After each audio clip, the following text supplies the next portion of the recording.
Nous sommes actuellement dans une série de prédications sur les « je suis » de Jésus. Lorsque Jésus se présente à nous, et aujourd'hui on va parler d'une façon étrange dont Jésus s'est présenté. Il a dit « je suis la porte ». Surprenant, n'est-ce pas ? Mais qu'est-ce que ça veut dire ? Et je vous invite à pouvoir le découvrir ensemble. Vous savez, nous à un moment on louait un appartement, et un soir, la porte ne se fermait plus. Est-ce que ça vous est déjà arrivé ? Ah, ça arrive qu'à moi, ce genre de choses. Et là, on se dit, mais en fait, j'ai toute la famille dans la maison, la porte se ferme plus, je vis pas forcément dans un endroit spécialement hostile, mais c'est quand même insécurisant. Est-ce que vous avez déjà vécu des temps où vous étiez insécurisé ? Alors moi, j'essaie de barricader un peu la porte, j'ai mis un balai comme ça en travers entre le couloir et la porte, et je me suis dit, bon, ça tiendra cette nuit, le temps que le propriétaire vienne pour réparer. Mais c'est vrai que c'est pas une situation normale, et puis finalement, on dort quand même un peu moins bien parfois. Ça vous est jamais arrivé, ce genre de choses ? Décidément, j'ai toujours des trucs étranges. Mais Jésus, il a une bonne nouvelle pour nous. Il est notre sécurité, il est notre paix, et il est la porte la plus solide que tu puisses avoir dans ta vie. Et je vous invite à lire ensemble, donc dans Jean, au chapitre 10, les versets 7. J'ai perdu ma Bible. Décidément, c'est vraiment une journée compliquée pour moi. Je l'ai trouvée. Donc Jean au chapitre 10, verset 7.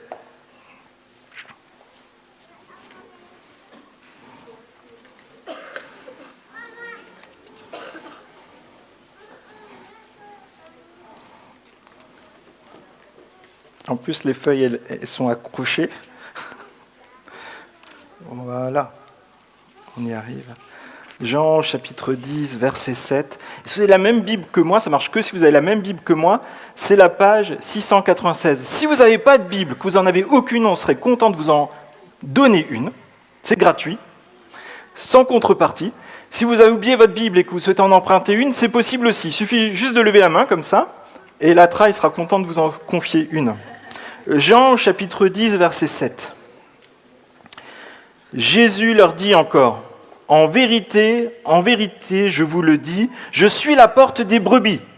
Tous ceux qui sont venus avant moi sont des voleurs et des brigands, mais les brebis ne les ont pas écoutés. C'est moi qui suis la porte. Si quelqu'un entre par moi, il sera sauvé. Il entrera et sortira, et il trouvera de quoi se nourrir. Le voleur ne vient que pour voler, égorger et détruire. Moi, je suis venu afin que les brebis aient la vie et qu'elle l'ait en abondance. Amen. Et Père, je te prie, s'il te plaît, que nous sachions nous ouvrir notre esprit, nos oreilles pour t'écouter, que nous soyons ces brebis qui cherchent à te connaître pour connaître la vie en abondance que tu nous proposes, Seigneur. Je te prie, s'il te plaît, que vraiment dans ce temps, tu puisses nous parler à chacun et chacune, petits et plus âgés, Seigneur. Nous voulons être à ton écoute. Je te prie ainsi dans le nom de Jésus. Amen. Jésus est la seule porte. Jésus leur dit encore: en vérité, je vous le dis, je suis la porte des brebis. Et j'ai trouvé le témoignage de quelqu'un qui s'est intéressé à comment comment travaillent les bergers, y compris dans le Moyen-Orient. Et en fait, il pose des questions à ce berger, il lui demande: mais la nuit, comment tu fais pour t'occuper des brebis ? Et en fait, il montre que finalement, il a un lieu qui est fermé avec 4 murs, je crois que j'ai une photo, si tu veux bien.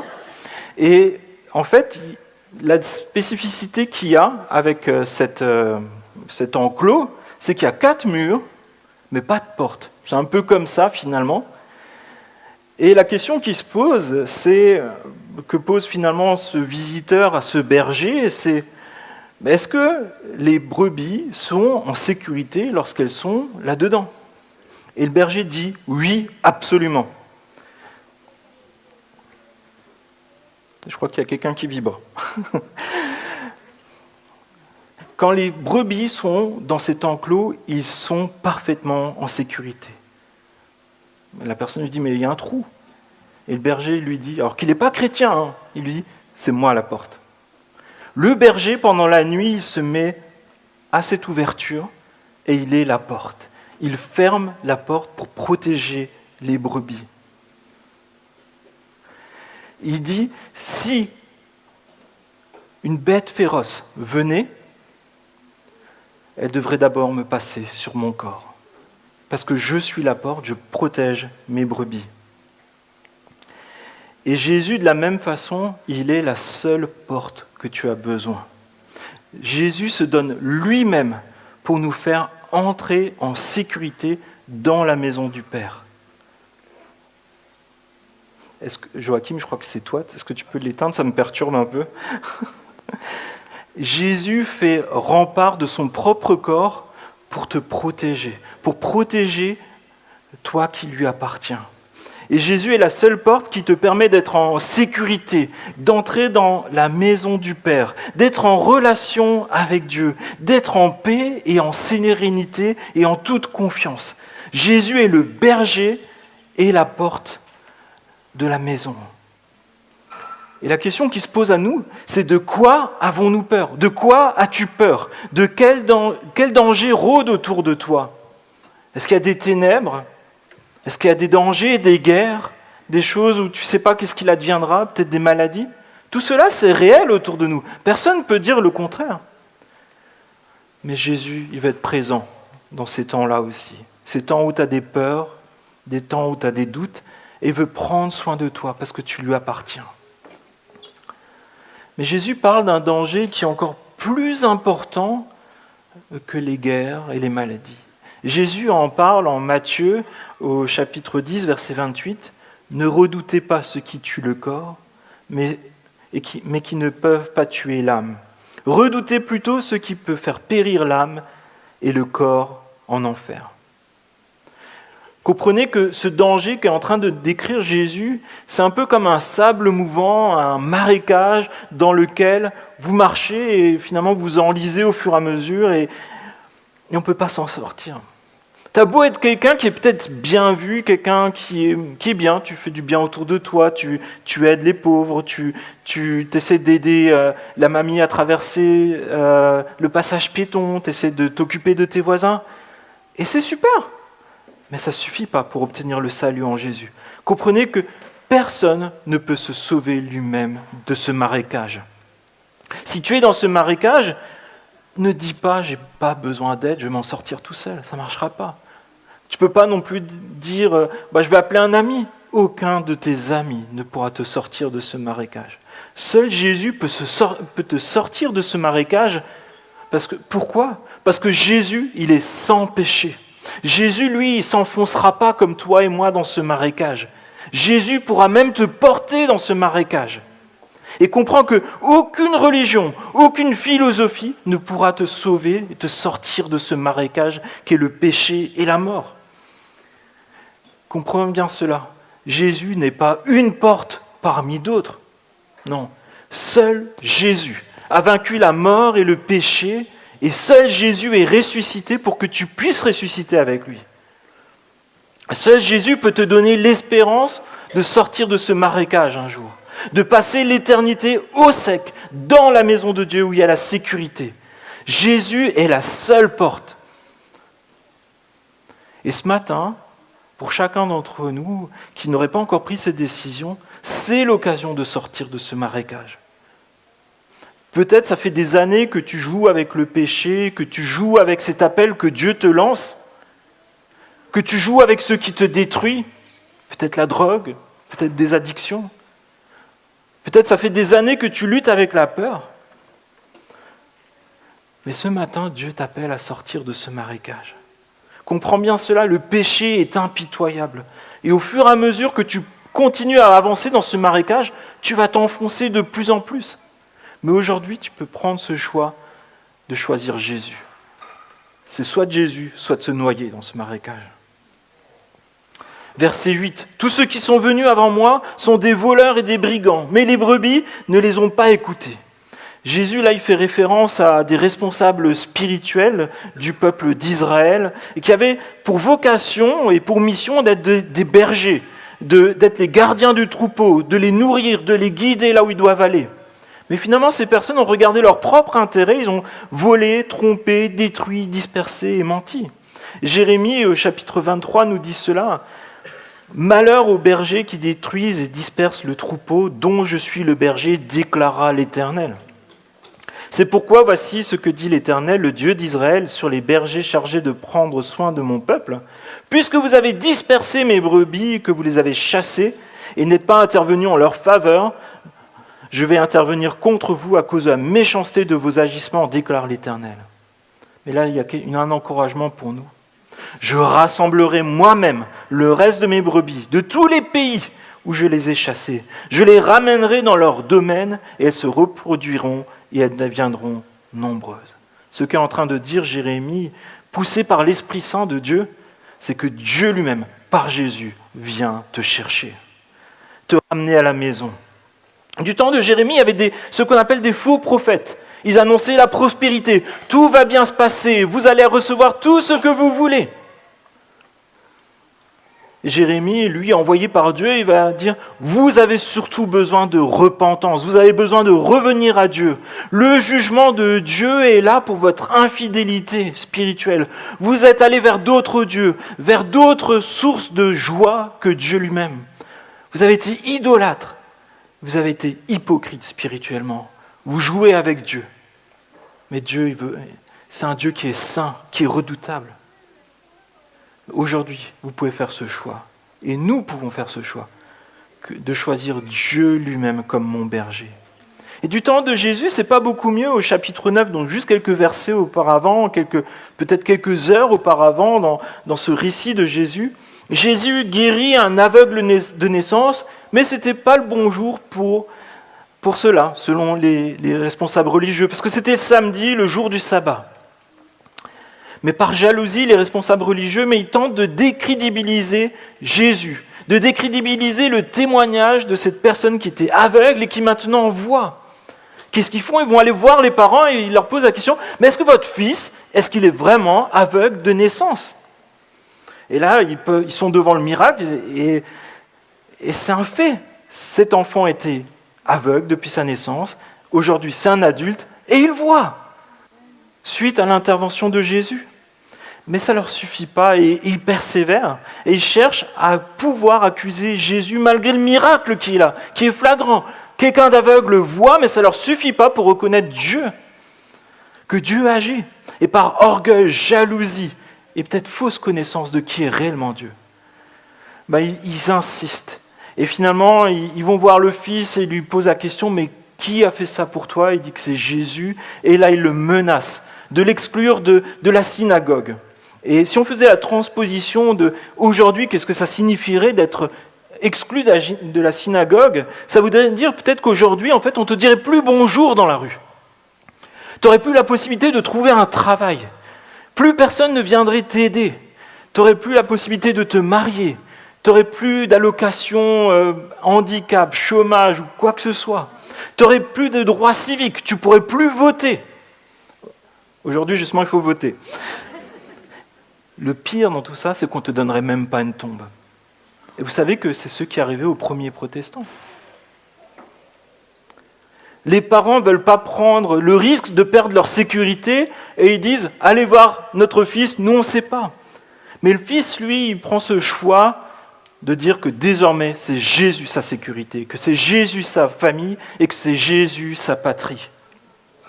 Jésus est sa porte, son repos et sa paix.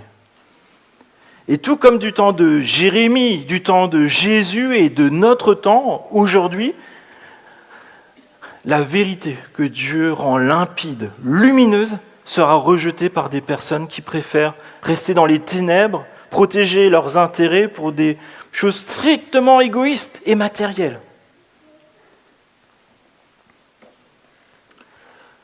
Et ils privent pour cela des personnes de connaître la réalité de qui est Jésus, de toutes les bonnes choses que Jésus a pour eux. Verset 8, toujours, « Tous ceux qui sont venus avant moi sont des voleurs et des brigands, mais les brebis ne les ont pas écoutés. » Vous savez, pendant la Seconde Guerre mondiale et pendant un peu toutes les guerres d'aujourd'hui, finalement, il y a des médias qui se mettent en place et qui donnent des fausses informations pour saper, tuer le moral des troupes. Ils disent vous êtes en train de perdre, vous avez qu'à rentrer chez vous. Et puis, pour un militaire, le moral, c'est le plus important, de savoir qu'il faut continuer de se battre, qu'il y a encore de l'espoir. Et là, je crois que spirituellement, parfois, il y a la même chose. Il y a des des fausses informations qui circulent. Et c'est là où nous avons besoin de nous mettre à l'écoute de Jésus, et les bonnes informations se trouvent ici. Quand Jésus se présente lui-même comme étant la porte, la sécurité. Comprends qu'il y aura toujours des personnes, des situations ou des mensonges qui tenteront de brouiller, de crypter le message de Jésus. Mais Jésus, lui, veut que tu l'écoutes. Et ce matin, fais le choix d'ignorer les faux messages, d'ignorer ce qui veut te détourner de Jésus et d'écouter Jésus. Jésus parle à ses brebis et comme ça a été dit dans les témoignages, à un moment Dieu les a interpellés. Et ils ont eu cette possibilité de commencer un cheminement avec lui. C'est pour ça ce matin, fais le choix d'écouter Jésus. Entends la voix de Jésus. Peut-être tu es devant ce choix, tu entends la voix de Jésus qui vient, tu es peut-être devant cette porte du salut qui se trouve en Jésus, et tu te poses des questions. Où se trouve aujourd'hui ta porte, ta sécurité, ta paix et ton espérance? Où se trouve ta sécurité ce matin? Est-ce que cette porte que tu as choisie pour ta sécurité, est-ce qu'elle est vraiment solide? Est-ce que le gardien de cette porte, est-ce qu'il est prêt à donner sa vie pour toi?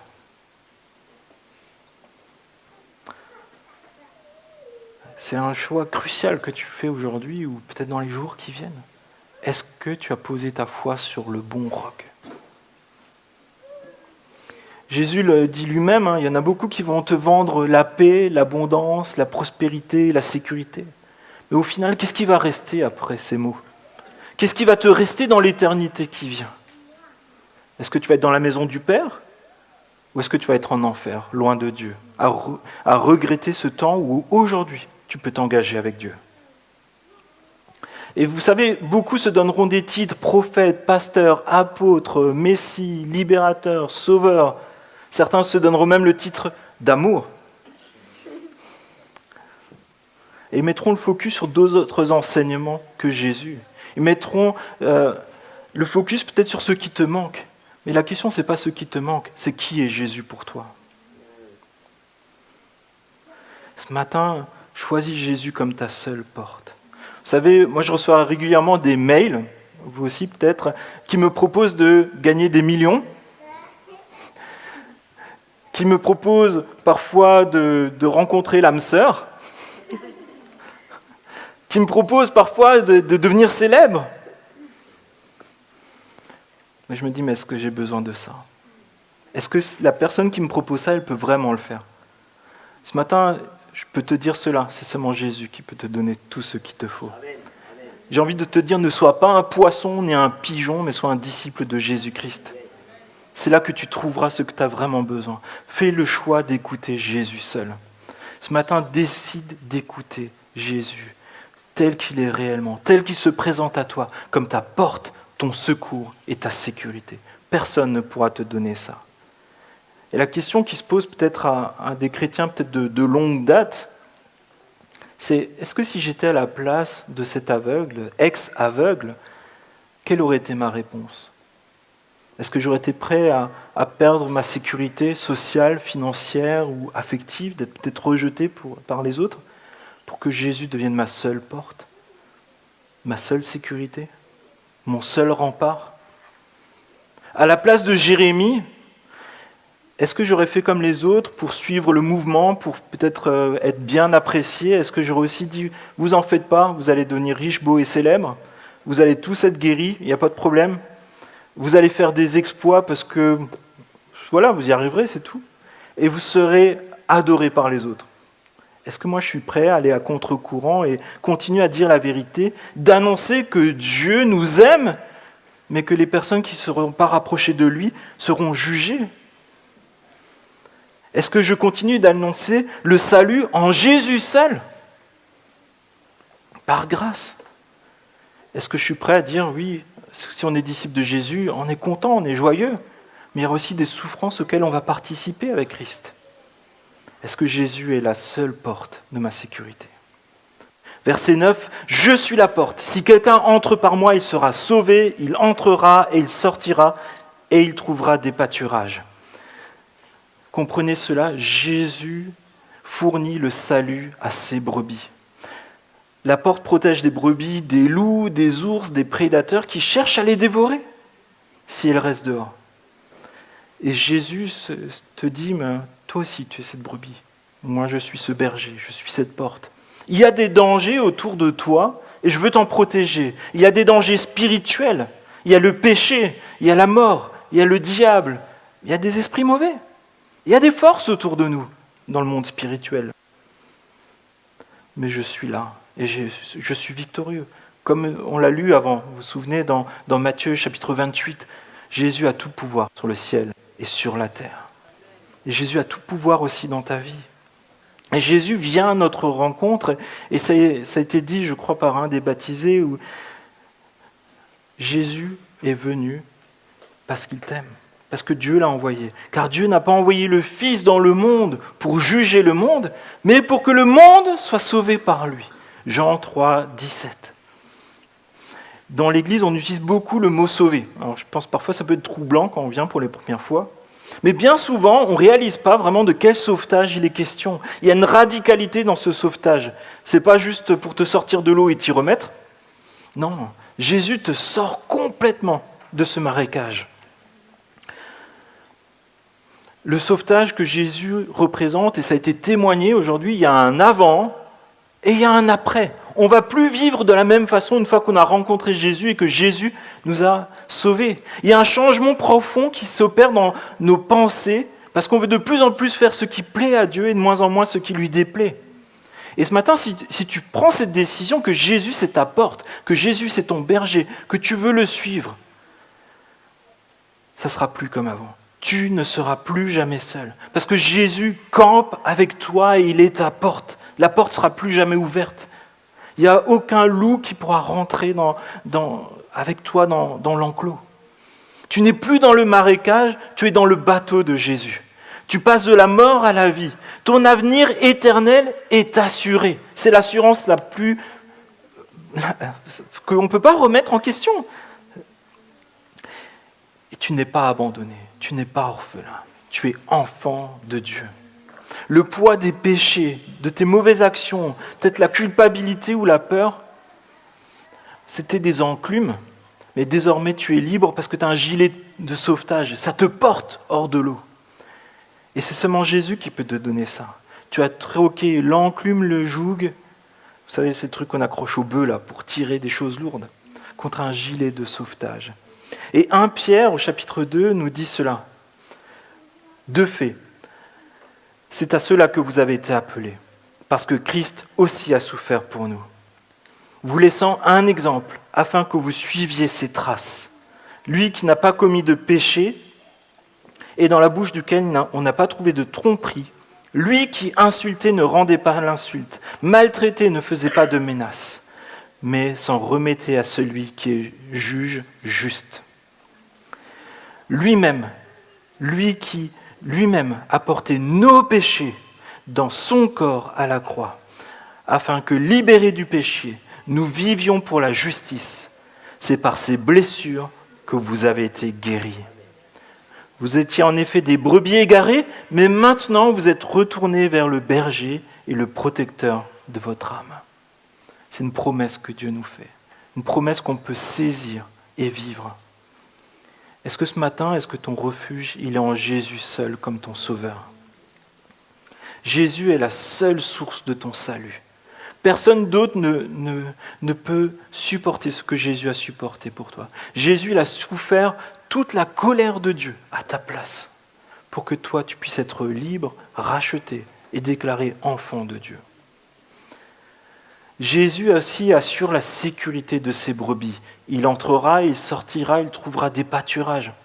Vous savez, le fait de pouvoir circuler librement en toute sécurité de jour comme de nuit dans un pays, c'est vraiment comme ça qu'on peut savoir si c'est un pays qui est ordonné, où il y a la sécurité. Et c'est aussi l'idée principale dans ce texte, derrière l'image des brebis qui entrent et qui sortent et pour trouver des pâturages. Il faut comprendre ça, pendant des millénaires, la source de sécurité des personnes, c'était de pouvoir habiter dans des villes avec des fortifications, avec des murailles, des grandes portes, des tours, des défenses, parfois des soldats qui sont dans cette ville. C'était la garantie d'une certaine sécurité. Mais seules les personnes privilégiées pouvaient y vivre, les personnes les plus riches. Un agriculteur, imaginez, vous habitez peut-être au centre de Montreux ou au centre de Paris, et que vous êtes agriculteur, comment vous faites pour cultiver vos champs? Comment vous faites pour faire transiter votre bétail dans cette ville? Non, c'était vraiment réservé à quelques personnes. Et du coup, ça excluait d'autres. Mais Jésus, lui, ce matin, il te dit, tu es le bienvenu, tu entreras et tu sortiras. Je suis ta sécurité. Peu importe où tu iras, Jésus sera ta sécurité. Jésus donne une vie abondante à ses brebis. Et vous savez, parfois, il y a les rêves américains. Je ne sais pas quels sont vos rêves pour votre vie. C'est peut-être d'avoir un garage avec plein de voitures de luxe. Des yachts. Pour d'autres, ça serait une sorbetière. Quels sont nos rêves? Notre rêve américain. Mais je peux te dire que tu peux avoir un garage plein de voitures de luxe, mais tu peux avoir un cœur vide. Tu peux avoir un bunker de luxe, comme c'est la mode actuellement, pour les ultra-riches, mais tu peux quand même continuer de vivre dans la peur.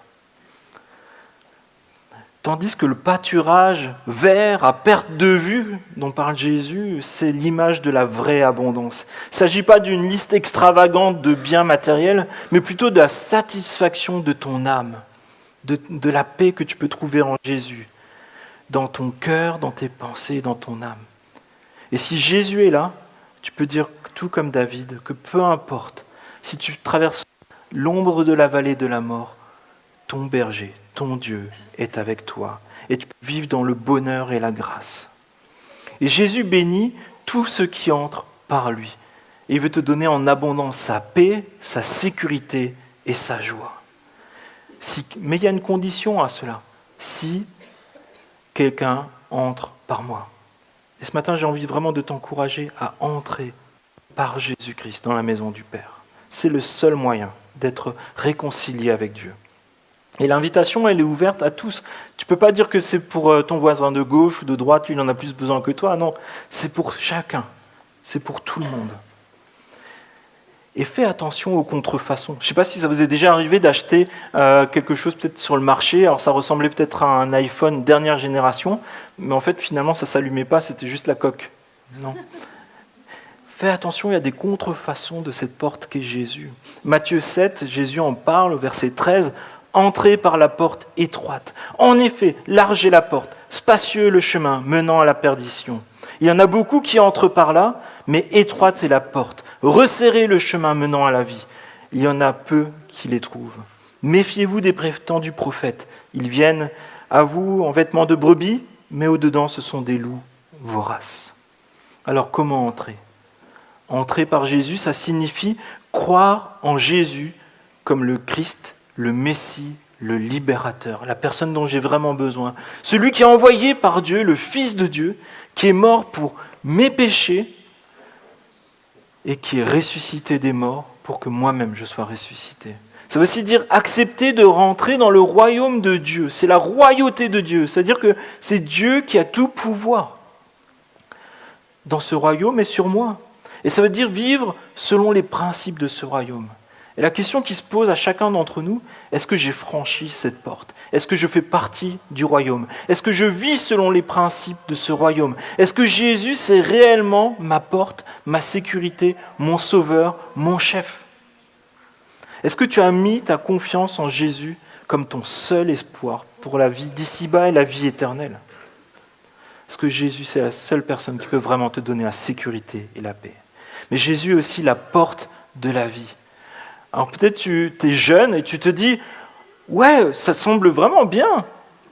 Et je pense qu'un jour, certainement, je franchirai cette porte. Je prendrai aussi position pour Jésus. Peut-être un jour, moi aussi, je me ferai baptiser. Je déclarerai aussi que Jésus, c'est mon sauveur et mon Seigneur.